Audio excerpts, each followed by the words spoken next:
స్వతస్సర్వవిదే. భగవంతుడికి ఎవ్వరూ ఏది రిపోర్టు చేయాల్సిన అవసరం లేదు, చెప్పవలసిన అవసరం లేదు. ఇది జాగ్రత్తగా గమనించాల్సిన మాట. మనం సాధారణంగా దేవుడి దగ్గరికి వెళ్ళాక చెంపలు ఎందుకు వేసుకుంటామండి? తప్పు చేశాం, క్షమించు, అంతే కదా. నువ్వు చేసావని ఆయనకు తెలుసు, నువ్వు చెప్పక. నువ్వు తప్పు చేయకపోతే గుళ్ళోకి వస్తావేటి? ఆ భయంతో వచ్చావు. భక్తితో కొందరు వస్తారు, భయంతో కొందరు వస్తారు. పాపాలు పోతాయంటే కానీ గుళ్ళోకి ఎవరు రారండి, సామాన్యులు కాదండి. ఏమీ పోవు, జ్ఞానం కలుగుతుందని నా బోటికాడ చెబితే ఆయన వెళ్ళమని మనకెందుకు అంటారు, అంతే. వెంటనే జ్ఞానం ఎవరికి కావాలి? పాపాలు పోతాయి, పుణ్యాలు వస్తాయి, పిల్లలు కలుగుతారు, పిల్లలకి మళ్ళీ పిల్లలు కలుగుతారు. నీ ఇల్లంతా పిల్లలు ఎలకలతో నిండిపోతుంది. నీ పిల్లలందరూ అమెరికాలో ఉంటారు, ఆస్ట్రేలియాలో ఉంటారు. నువ్వు పోయినా కూడా ఎవడో రావడం అంటే ఎంత ఆనందమో మనకి. అందరూ అమెరికాలో ఉండాలి, ఆస్ట్రేలియాలో ఉండాలి. స్వార్థమే, నిలువెల్లా స్వార్థమే. మనం అందరం గుళ్ళోకి వస్తాం, అందరం ప్రదక్షిణాలు చేస్తాం, అందరం ఉపవాసాలు చేస్తాం, కానీ పిల్లల్ని మాత్రం విదేశాల్లో చదివిస్తాం. డబ్బు బాగా మా వాడు ఆస్ట్రేలియాలో ఇల్లు కట్టాడు 2 కోట్లు, దేనికి పని లేక. 2 కోట్లకు సరిపడా గుండు నొప్పి వాడికి ఖాయం, వాడు లేక నీకు ఖాయం. ఇక్కడ ఈ గొప్పలు చెప్పుకోవడానికి అరుగుల మీద కూర్చొని గొప్పలు. దీన్ని బట్టి ఇంకా వ్యాధి వ్యాపించి వాళ్ళు అమెరికాలో ఉన్నట్టు మన వాళ్ళు ఉండద్దా అని పక్కావిడ ఉంటుంది. వెంటనే అందరూ అమెరికాలోనే ఉంటారని ఇక్కడ ఎవడు ఉంటాడు. మన ఆలోచన దృష్టి మార్చుకోకపోతే దేశంలో ఏ వ్యవస్థ బాగుపడదండి. రాజకీయ నాయకులను అనుకోవడం అనవసరమా? మన బలహీనతలన్నింటినీ గమనించారు. ఇంత ముష్టి పారేస్తే మనకు ఓట్లు వేస్తారు, దేశం అభివృద్ధి చెందవలసిన అవసరం లేదు అని ప్రతి పార్టీ గ్రహించింది. మనం మేల్కోవాలి. ఈ పార్టీ ఆ పార్టీ లేదు, రాష్ట్రం లేదు, కేంద్రం లేదు, అందరూ గ్రహించారు. వీళ్ళకి ఇంత ముష్టి పారేస్తే నెలకి మనకు ఓట్లు వేసేస్తారు. ఎన్నికలు వచ్చినప్పుడల్లా ఇంకో 1000 ఎక్కువ పారేస్తాం. వీళ్ళ అవసరాలు మనకు అక్కల. వీళ్ళకి మంచి చదువు అక్కర్లేదు, మంచి వైద్యం అక్కర్లేదు, ఏది మంచిది అక్కర్లేదు, ముష్టి పారేస్తే చాలు. మనం ముష్టి వాళ్ళమంటే నాకు అర్థం కాదు. వీళ్ళు ఖాళీగా ఇంట్లో కూర్చుంటే నెలకి 4,000 5,000 వచ్చి పడుతూ ఉంటే ఎవడు పని చేస్తాడండి? ఏమి లేకుండా ఇంట్లో నలుగురికి వస్తుంటే 10-15,000 వస్తున్నాయమ్మా, అన్నీ కలిపి. ఆ పథకం ఈ పథకం అన్నీ కలిపి దేశనాశన పథకం. నిర్ద్వంద్వంగా ప్రతి పింఛన్ని, ప్రతి రేషన్ని మాకు అవసరం లేదు, మీరు అవినీతి రహితంగా పరిపాలించండి. ప్రభుత్వ పాఠశాలలో విద్య సక్రమంగా ఉండేలా చూడండి, వైద్యం సక్రమంగా అందేలా చూడండి. మా బతుకు మేము బతుకుతాం, మా చదువు మేము చదువుకుంటాం, మా ఉద్యోగాలు మేము చేసుకుంటాం, మా కుటుంబాలను మేము పోషించుకుంటాం. అలాంటి వాళ్ళకే మేము ఓటేస్తామని చెప్పగలిగితే సరిపోతుంది. లేదా వెయ్యం నోటాకేస్తాం, అది ఒకటి ఉంది మన ప్రాణానికి. నోటాకేయండి, ఏం పర్వాలేదు, తెలిసి రావాలి. పంచాయతీ నోటాకే ఎక్కువ రావాలి. అసలు ఎవడో నెగ్గద్దు, నోటా నెగ్గాలి.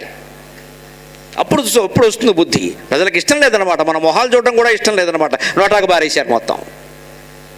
అప్పుడే ప్రజల్లో చైతన్యం కోసం మాట్లాడతానండి నేను. కేవలం చేదస్తాల కోసం నేను మాట్లాడను. ప్రజా చైతన్యం లేకపోతే ఎంత ఆధ్యాత్మికత ఉన్నా దండగే. మనల్ని దేవుడనే మత్తులో బారేస్తున్నారమ్మా, కావాలనే గుళ్ళు బాగా కట్టించేస్తారు, ప్రతి గుడికి డబ్బులు ఇచ్చేస్తారు. నమ్మకండి, దయచేసి మోసపోకండి. దేవుడు మత్తులో మనం ఉంటాం, దోపిడీ మత్తులో వాళ్ళు ఉంటారు. తెలుసుకోవలసిందే వ్యవహారం. దేవుడు మత్తులో మనం ఉంటాం, దోపిడీ మత్తులో వాళ్ళు ఉంటారు. నువ్వు వేసుకో, నిత్యోత్సవాలు పక్షోత్సవాలు చేసుకో, మేము లాగేది మేము లాక్కుంటాం. మనం చైతన్యవంతులం కాకపోతే ముష్టి వాళ్ళం అయిపోతున్నామంటే ఇప్పటికే అయిపోయామమ్మా, 75% అయిపోయాం. ఇంకొక పావల మిగిలింది. ఇదేనా కాపాడుకోకపోతే కష్టం. అందుకోసం ఈ జీవుడు అరుస్తున్నాడు. ఇలాగా ప్రమాదకరం అని తెలుసుండు కూడా నేను ఇలాగే అరిస్తాను. నాకు వెంకటేశ్వర స్వామి రక్షణ ఉంది, మిగిలిన వాళ్ళ రక్షణ నాకు అవసరం లేదు. భగవంతుడి కోసం మాట్లాడేవాడికి భగవద్ రక్షణ ఉంటుంది. ఆ ధైర్యంతోనే ఆ జ్ఞానం పొందడానికే మనం మాట్లాడినా, మనం ఏం చేసినా కూడా సత్యానంద చిదాత్మనే అయినటువంటి స్వతస్సర్వవిదే. భగవంతుడికి అన్నీ తెలుసు. అందుకే దయచేసి గుళ్ళోకి వచ్చినప్పుడు కోరికలు కోరకండి, భయపడకండి, తప్పులు ఒప్పుకోకండి, ఏం చేయకండి. అసలు కేవలం చూడడం, దర్శనం. మనసులో ఆలోచన వస్తే నమో వెంకటేశాయ, ఓం నమో వెంకటేశాయ, ఆ ఆలోచనను ఓం నమో వెంకటేశాయ అనే మంత్రంలోకి మార్చండి. ఆలోచన అంటే శబ్దమే కదా, ఆ శబ్దాన్ని అలా మార్చండి. ఏం కోరద్దు, పెళ్ళిళ్ళు, సంపదలు, ఉద్యోగాలు ఏమీ కోరద్దు, అనారోగ్యాలు వద్దు. స్వామివారికి తెలుసు. స్వతస్సర్వవిదే అంటున్నాడు స్పష్టంగా. అది స్వతహాగానే అన్నీ తెలుసే. నువ్వు చెప్పేదేంటి? నీ జాతకం అంతా ఆయనకి తెలుసు. సర్వశక్తయే, అంతేకాదు అన్నీ చేయగలడు కూడా. నువ్వు అడగకుండానే అన్నీ చేయగలడు. అన్నీ తెలుసు కాబట్టి నువ్వు చెప్పక్కర్లా, అన్నీ చేయగలవు. నీకు పెళ్ళే కావాలో, ఉద్యోగమే కావాలో, పిల్లలే కావాలో, జ్ఞానమే కావాలో ఆయనకు తెలుసు. ఏ దశలో ఏం కావాలో నీకు తెలుసు. స్వామి నీకు నమస్కారం అన్నాడు, ఆయన చూసుకుంటాడు. అంతేకాదు సర్వశేషిణి, శేషం అంటే మిగిలింది కదా. లోకమంతా మిగిలిపోయినా, తగిలిపోయినా, రగిలిపోయినా ప్రధానంగా ఉండేటువంటి స్వామివారికి ఏమీ కాదు. అందుకే ఇక్కడ శేష శబ్దానికి ప్రధానుడు అని అర్థం. సర్వశేషిణి, అందరికంటే ప్రధానమైన వాడు, అన్నీ చెయ్యగలిగిన వాడు, అన్నీ తెలిసిన వాడు. ఇంకెందుకంటే మనం చెప్పడం, గుళ్ళో మౌనం పాటించడమే, ఇంకేం లేదు. ఇక్కడ నమస్కారమే, చెప్పేదేముండదు. చెప్పడం మొదలెట్టామంటే భాషకి చాలా పరిమితులు ఉంటాయి. కొన్ని చెబుతాం, కొన్ని చెప్పలేము. మాటలు మనుషుల దగ్గర కానీ భగవంతుడి దగ్గర మాటలు అవసరం లేదండి. భగవంతుడికి నచ్చిన ఒకే ఒక భాష మౌనమని భాష ఓ మోగ మనస. మౌనం. భగవద్ధ్యానం అంటే మౌనం. భగవంతుని గురించి మాట్లాడడం అంటే మౌనం, అంతకంటే ఏం చేయాలి. కానీ మౌనంగా ఉంటే మీకేం అర్థం కాదు కాబట్టి మేము మాట్లాడుతున్నాం. అందుకే నేను పాటిస్తున్నాను ఏమేమంటే సాధ్యమైనంత వరకు ఈ 2 గంటల ప్రవచనం తప్పితే ఇంటి దగ్గర ఉన్నా ఎక్కడున్నా ఇంచుమించుగా మౌనమే, తప్పదు. ఈ 2 గంటలు బాగా ధాటిగా జ్ఞానవంతంగా ధైర్యంగా రావాలంటే మిగిలింది మౌనంగానే ఉండాలి. కనీసం కంఠమైనా బాగుంటుంది. అక్కడ వాగి ఇక్కడ వాగితే ఇక్కడికి వచ్చేసరికి కొబ్బరికాయ చెక్క తిన్నట్టే ఉంటుంది. అక్కడైనా జాగ్రత్త పడాలి కదా. సర్వవిధే సర్వశక్తయే సర్వశేషిణే సులభాయ, పోనీ అన్నీ తెలిసినవాడు, అన్నీ చేయగలడు, కానీ సులభంగా దొరుకుతారని ఇంతకంటే సులభంగా దొరికేవాడు లేడు ఇక్కడ. ఒక పిలుపులో పిలిచితే పలుకుతావట, వెంకటేశ్వర స్వామికే ఉంది ఇది. ఆపద మొక్కుల వాడు వెంకటేశ్వర స్వామికే ఉంది ఇది. ఆయనకి మాత్రం ఉందండి ఈ పేరు. ఒక పిలుపులో పిలిచితే పలుకుతావట, ఆపద మొక్కుల వాడు ఒక్కడికి ఆయనకే ఉందండి, మిగిలిన దైవాలకు లేదండి అది. అంచేత సులభాయ, పైగా సుశీలాయ. ఆయన ఎవరికి ఉపకారం చేస్తాడు, ఎవరికి చెయ్యడు అంటే సుశీలాయ, మంచి ప్రవర్తన కలిగి ఉంటేనే మనకు ఉపకారం చేస్తాడు. ఆయన సర్వవిధుడైనా, సర్వశక్తుడైనా, సర్వప్రధానుడైనా, అన్నీ చేసినా మనకు కీడెందుకు జరుగుతోంది అంటే మన ప్రవర్తన బాగోలేదు, గమనించాలి. సుశీలాయ, మనం శీలవంతులం కానిదే, మన ప్రవర్తన మంచిదిగా అంది దేవుడు మనకి సహకరించడు. దానికి తెలుగులో ఓ సామెత ఉంది, మన కర్మ పరిపక్వం కాకపోతే దేవుడు కూడా ఏం చేయలేడమ్మా అంట. ఆ కర్మ పరిపక్వం కాకపోతే మనకి మంచి ఆలోచనలు రావు. అందుకని ఆడ మొగ తేడా లేకుండా అందరూ పిల్లలకి ముందు శీలం నేర్పాలి. మనం శీలంతో ఉండాలి. ఒక భార్యకి ఒకరే భర్త, ఒక స్త్రీకి ఒకే పురుషుడు, ఒక పురుషుడికి ఒకే స్త్రీ. అలా సీతారాముల నియమాన్ని మనం పాటించాలి, ఇంట్లో పాటించేలా చెయ్యాలి. ఇవాళ యువతరం ఎంత దెబ్బతింటున్నారో అందరికీ తెలిసి ఈ స్మార్ట్ ఫోన్ కారణంగా. వాళ్ళు ఇష్టం వచ్చినట్టు మాట్లాడతారు, ఇష్టం వచ్చిన వాడితో వెళ్ళిపోతారు. తల్లిని మోసం చేస్తున్నారు, తండ్రిని మోసం చేస్తున్నారు. ఇక పోలీసులని, ఆటో డ్రైవర్ని మోసం చేయడం పెద్ద విషయం కాదండి. తండ్రిని దన్నిన ధనయుడు మామగారికి మంగళహారతి ఇచ్చునా అంటాడు పానుగంటి లక్ష్మీ నరసింహారావు గారు. తండ్రిని దన్నేట మామగారికి మంగళహారతి ఇస్తున్న వాడిని ముందే తంతాడు. తల్లిని తండ్రిని మోసం చేసే మనుషులు ఆటో డ్రైవర్ని, పోలీసులను చేయరా అంటే శీలం అనే మాట ఈ రోజుల్లోనండి ఒక దుర్మార్గపు వచనం కింద, అశ్లీల శీలం ఏంటి, గడిదిగుడ్డు ఏమిటమ్మా? శీలం లేనివాడు మనిషా? ఆ శీలం చాలా ముఖ్యం. సమస్త సంపదలు పోయినా మంచిదే, శీలం చాలా ముఖ్యమని పిల్లలకి ఉగ్గుబాలతో నేర్పాల్సిన రోజులు వచ్చాయి. మళ్ళీ దయచేసి ఆలోచించండి. శీలం ముఖ్యం, సంస్కారం ముఖ్యం. ర్యాంక్ ముఖ్యం, ట్యాంక్ ముఖ్యం అని చెప్పడం మానే, డబ్బులు ముఖ్యం ఈ మాట చెప్పడం మానే. శీలం ముఖ్యం, సంస్కారం ముఖ్యం. నువ్వు అబద్ధం ఆడకుండా ఉంటే చాలు, మార్కులు వచ్చినా రాకపోయినా పర్వాలేదు అని తల్లి తండ్రి స్పష్టంగా చెబితే దేశం బాగుంటుందమ్మా. 10 ఏళ్లకైనా బాగుంటుంది, 10 ఏళ్లకైనా బాగుంటుంది. ఇదివరకు బళ్ళో చెప్పేవారు. మేము అనగా ఇప్పుడు ధర్మకర్తలుగా ఉన్నవారు పెద్దవాడు, నా వయసు 60 ఏళ్ళు 50 ఏళ్ళు దాటిన వాళ్ళు అందరూ బళ్ళో చెప్పేవారు మాకు. ఇప్పుడు బళ్ళో చెప్పట్లేదు అవన్నీ. బడి గోడల మీద ఉండేవండి నీతి వాక్యాలు. మేము చదువుకున్నప్పుడు అడుసుది ఒక్క నేల కాలు పైన ఉండేది, చూస్తుంటే రోజు కనపడేది. చెయ్యికి ఏం చేస్తాం? ఇప్పుడు ఇలా కనపడడం లేదమ్మా, శుభ్రంగా రంగే. అంతా అందం ఏమి లేదు ఇక్కడ. సంస్కారం లేదు, ఒక్క సూక్తి లేదు, ఒక్క నీతి వాక్యం లేదు. బళ్ళు ఎక్కడ ఒక దేవుడు బొమ్మ ఉండదు. సెక్యులరిజం, దేవుడు ఉండకూడదు, దెయ్యాలు ఉండొచ్చు. దేవుడు బొమ్మ ఉండకూడదు. దేవుడు బొమ్మ పెడితే 16 మతాలు పెట్టాలి. ఇక్కడ హిందూ మతం పనికిరాదు. మనం మళ్ళీ బళ్ళో దేవుడు బొమ్మలు పెట్టించి రామాయణ భారత భాగవతాలని పాఠ్యాంశాలుగా చెప్పించే వరకు హిందూ జాతి కృషి చేయవలసిందే, పోరాడవలసిందే, లేకపోతే కుదరదండి జాతికి. ఒక మతం పెడితే అన్ని మతాలు పెట్టాలని ఎక్కడా లేదండి. 80% జనాభా మనది. అందుకని 8 బొమ్మలు మనం పెట్టి 2 బొమ్మలు పెట్టుకోమని కావాలంటే ఏం పర్వాలా? పెర్సంటేజ్ ఉంది కదా, దేనికైనా తప్పే ఉందండి. మనం అన్యాయంగా అడగట్లేదు. ప్రతిదీ రేషియో అంటారు కదా, నిష్పత్తి, సామాజిక న్యాయం. పదవులు ఇస్తే సామాజిక న్యాయం కదా. ఈ కులం వాళ్ళు ఈ నియోజకవర్గంలో ఎక్కువ ఉన్నారంటే ఆ కులం వాడికి టికెట్ ఇస్తున్నారు కదండి అన్ని పార్టీల వాళ్ళు. మరి మొత్తం దేశం మీద హిందువుల సంఖ్య ఎక్కువైనప్పుడు పాఠ్య గ్రంథాల్లో హిందూ పురాణాలు ఉండాలా లేదా? మనం ఖచ్చితంగా దెబ్బలాడి పెట్టించాల్సిన వ్యవహారం అంటే. అక్కడ వర్తించింది ఇక్కడ వర్తించదా? మనకు అన్యాయమా? ఓ మతం పెడితే అన్ని మతాలు తీసుకొస్తారు ఇక్కడికి. పెట్టుకోమన్నాడు, రేషియో ప్రకారం పెట్టుకోమన్నాడు, తప్పే ఉంది. అప్పుడు ఈ మాటలు నిలబడతాయండి. లేకపోతే మేము ఎంత చించుకున్నా ఒకటే, ఆయన ఎంత రాసినా ఒకటే, ఎన్నేళ్ళు ఈ పెద్ద మనిషి అక్కడ నిలబడి మనం చూసినా ఒకటే. దేశం బాగుపడదండి. మన సంకల్పాలు మారాలి, మనలో చైతన్యం రావాలి. స్వతః సర్వవిదే సర్వశక్తయే సర్వశేషిణే సులభాయ సుశీలాయ వెంకటేశాయ మంగళం. పరస్మై బ్రహ్మణే పూర్ణకామాయ పరమాత్మనే ప్రయుంజే పరతత్వాయ వెంకటేశాయ మంగళం.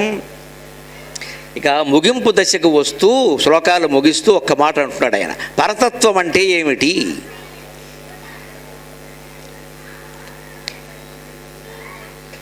పరస్మై బ్రహ్మణే, పరబ్రహ్మస్వరూపం, పూర్ణకామాయ. ఇది గుర్తుపెట్టుకోవాలి. జీవాత్మ కూడా పరమాత్మ కావచ్చు, జీవుడు కూడా దేవుడు కావచ్చు, అభ్యంతరం ఏం లేదు. ఎప్పుడవుతారంటే పూర్ణకామాయ అంటే పూర్ణకాముడు అంటే కోరికలు తీరినవాడు అర్థం. కామం అంటే కోరిక, కామవాంఛ కాదు, అది వేరు. వాంఛ చేరిస్తే వచ్చే అర్థం వేరు, అది కాదు ఇక్కడ. కోరిక ఏదైనా కోరికే కదా. పూర్ణకామాయ అంటే కోరికలు తీరినవాడు. కోరికలు రెండు రకాలుగా తీరతాయండి. కారు కావాలనుకున్నాం మనం, కారు కొనడం ద్వారా కోరిక తీర్చుకోవచ్చు, అది పద్ధతి. లేదు, కారు అవసరం మనకేముంది, లేకుండా హాయిగా ఉన్నాం కదా, దాని పని ఉంది మనకి అని నిర్ణయించుకున్నాం అనుకోండి, అవసరం లేదని గ్రహించామనుకో, అప్పుడు కూడా కోరిక తీరిపోయినట్టేగా. అంచేత కోరిక తీరడానికి రెండు రకాలు ఉన్నాయి. ఆదాయం ఎప్పుడు రెండు రకాలుగా ఉంటుంది. ఒకటి సంపాదించేది, రెండోది ఖర్చులు తగ్గించుకునేది. అది మనం ఆలోచించాం. సంపాదించాలి, ఖర్చులు పెంచేసుకుని నెలకి 2 లక్షలకు సరిపడా. లక్ష్యం సరిపోతుంది. ఆడపిల్లలు ఎవరైనా ఇమ్మని అడిగితే ఇవాళ మగపిల్లల తల్లిదండ్రులకు ఎదురవుతున్న ప్రశ్న ఏంటంటే, ఈ రోజుల్లో 2 లక్షలు జీతం, ఆ తల్లి నీకు నమస్కారం, 2 లక్షలు కూడా సరిపోవా నీ కూతురికి, నీకు 2 కోట్లు కావాలా? ఈ రోజుల్లో 2 లక్షలు జీతం, 2 లక్షలు ఎంత తేలికైపోయాయండి వేళ. పూర్వం మా చిన్నతనంలో ఎన్టీ రామారావు లక్షాధికారిని సినిమా ఉండేది. ఇప్పుడు కోటీశ్వరుడు సినిమా కూడా ఎవడో చూడడం. లక్షాధికారే గొప్ప. 2 లక్షలు జీతం అంటున్నారు. 2 లక్షల జీతం కదా, సరిపోదా? 16 కుటుంబాలు పోషించవచ్చు 2 లక్షలతోటి. మనకు ఆశలు అలా ఉన్నాయి, దురాశలు అలా ఉన్నాయి. అంటే ఎక్కడో అక్కడ మనం అడ్డుకట్ట వేసుకోవాలి ఖచ్చితంగా. అంటే కోరిక ఆదాయం 2 రకాలంటే అర్థం, సంపాదించే ఆదాయం ఒకటి. మనం పెడుతున్న ఖర్చు నెలకి 1,00,000 ఉందనుకోండి, దానికి కాస్త దంపతులు కూర్చొని ఆలోచించండి, ఏ ఖర్చులు పెట్టాం, ఇందులో అనవసరమైనవి ఏవి, ఎప్పుడు తెలుస్తాయి? రోజు లెక్క రాస్తే తెలుస్తాయి, రాయాలి. ఆ ఇంట్లో లెక్కలేంటి, నన్ను నమ్మడం సమస్య కాదమ్మా, రాయాలి. నమ్ముతాం కాబట్టి రాయాలి, అంతే. ఇప్పుడు తెలుస్తుంది దేనికి ఎంత ఖర్చు పెట్టాం, ఏ పాలకి ఎంత, పెరుగు ఎంత, పార్టీలకు ఎంత, హోటళ్ళకి ఎంత, కార్లకు రాయండి. ఏది ఎక్కువైందో అది తగ్గించండి. పాలు పెరుగు తగ్గించలేకపోవచ్చు, పార్టీలు పేరెంటాలు తగ్గించలేమా? తగ్గించవచ్చు. అంటే ఆదాయం 2 రకాలు, సంపాదించేది, ఖర్చులో మిగుల్చుకునేది. అలాగే ఇది కూడా 2 రకాలే ఖచ్చితంగా. కోరిక తీరడం కూడా 2 రకాలే. ఒకటి నిజంగా వస్తువు కొనడం ద్వారా పొందడం ద్వారా కోరిక తీర్చుకోవడం. లేదు, మనస్సులో వైరాగ్యం ద్వారా కాస్త ఆలోచించి ఇది నాకు అక్కర్లేదు అనుకుంటే అది తీరినట్టేగా. అంటే పూర్ణకాముడు భగవంతుడు ఎలా అవుతాడు? అన్ని కోరికలు తీరినవాడు కదా ఆయన, అనుకుంటే ఏదైనా అవుతుందండి, దానికేముంది. ఆయనకి ఏం అక్కర్లేదు కూడా. అన్ని కోరికలు తీరినవాడుగా వెంకటేశ్వరుడుగా ఇక్కడ కనపడతాడు. వెంకటేశ్వరుల్లో 2 మాటలు ఉన్నాయి, గుణసంధి. వెంకట ఈశ్వరుడు. ఈశ్వరుడు అంటే శివుడు కదా. ఆయన చూడండి ఎలా ఉంటాడు, ఏమీ లేదు, ఎముకల దండ, అస్థిపంజరం, ఒంటి నిండా బూడిద, పులి చర్మం. అంటే ఆయన ఏ కోరిక అక్కర్లేదు అనుకున్నాడు. ఈయన అన్ని కోరికలు తీర్చుకున్నాడు. వెంకట ఈశ్వరుడు కలిపితే వెంకటేశ్వరుడు. శివకేశవ సమన్వయ స్వరూపమే వెంకటేశ్వరుడు. నువ్వు అన్ని కోరికలు తీర్చుకోగలిగినా పర్వాలేదు, ఏ కోరిక అక్కర్లేదు అనుకున్నా పర్వాలేదు. తీర్చుకోగలగడం కంటే వదిలేయడమే తేలిక. తీర్చుకోవాలంటే కష్టమండి. అన్నీ ఎక్కడ తీరుతాయి? అన్నీ తీరవు. స్వామివారు కూడా అలా తీరలేదు. కృష్ణావతారంలో రోటికి కట్టేసింది కదా యశోద. అప్పుడు నారద మహర్షి వచ్చాట. స్వామివారు ఏమయ్యా, ఆయన కూడా ఈయనకి తెలుసు కదా, యశోదకి తెలియదు కానీ, ఎందుకయ్యా ఈయన కష్టాలు పడతావు, ఆవిడికి తెలియదయ్యా, నువ్వు దేవుడు చెప్పేస్తానట. పళ్ళు ఊడిపోతాయి, నువ్వు వెళ్ళిపోమని చెప్పాడు. నువ్వు వెళ్ళిపో, ఎందుకు వచ్చాక నీకేం పని, బ్రహ్మచారి, నువ్వు వెళ్ళిపో, నేను చెప్పలేక చెప్పొద్దాను. అదేమిటయ్యా, ఆవిడ కట్టేసింది రోటికి, నేను నెప్పట్టట్లేదా, చెబుతానంటే అనట. లేదయ్యా, నొప్పి లేదు, ఏం లేదయ్యా, తల్లి ప్రేమ లేక అవతరించానయ్యా నేను, నన్ను ఎందుకు బాధపడతా, వెళ్ళిపోమన్నట్ట. యశోదనే తల్లి ప్రేమ పొందడం కోసం కృష్ణుడుగా అవతరించాడమ్మా, ఆయన కోరికది. మానవులందరికీ తల్లి ప్రేమ ఉందయ్యా. మానవలోకంలో తల్లులు ఓ దెబ్బేస్తారు, వేసాక నా చేతులు పడిపోను, అనవసరంగా కొట్టానమ్మ బంగారం బిడ్డని అంటారు. ఈ ప్రేమ ఎవరికి దొరుకుతుందండి? మన అదృష్టవంతులం మన తల్లుల కారణంగా. ప్రేమిస్తారు, కొడతారు, తిడతారు, 2 ముద్దలు వాళ్ళే ఎక్కువ పెడతారు. మళ్ళీ సాయంత్రం ఇబ్బంది పడుతుంటే అనవసరంగా పెట్టేశానమ్మా చంటి బిడ్డను కూడా చూడకుండా కడుపు నొప్పి వచ్చేసింది. అలాగని రేపు తగ్గిస్తారు, మళ్ళీ తగ్గించే పాపం ఆకలి తీరిందో లేదో. ఇంత అమాయకులు ఎవరైనా ఉంటారమ్మా? మన భారతదేశంలో తల్లులు తప్ప ప్రపంచంలో ఎవరు ఉండరమ్మా. మాతృదేవోభవ, మాతృదేవోభవ. ఎన్ని కోట్లు ఇచ్చి ఆ తల్లి రుణం తీర్చుకోగలము? పెట్టినా బాధే, పెట్టకపోయినా బాధే, అన్నిటికీ కన్నీళ్ళే. బిడ్డకి ఎంత ఆపదొచ్చినా తలడెళ్ళనటువంటి తల్లిని ప్రతి ఇంట్లో పెట్టబట్టే స్వామివారు నిశ్చింతగా ఉన్నారు ఆలయంలో. నా బదులు తల్లి ఇందులో చూసుకుంటుందని, లేకపోతే ఆయన ఉండలేడు అక్కడ.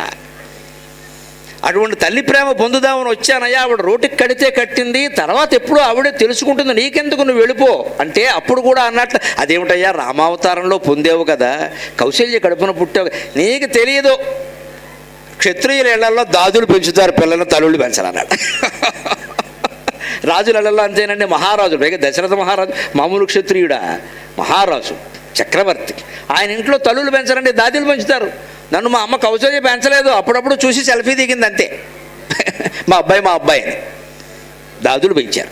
తల్లి స్వయంగా పెంచాలి, అందుకోసం ఇక్కడికి వచ్చా. కానీ ఆ కోరిక అక్కడ తీరింది. మరి వెంకటేశ్వర అవతారం ఎందుకు ఎత్తాడు?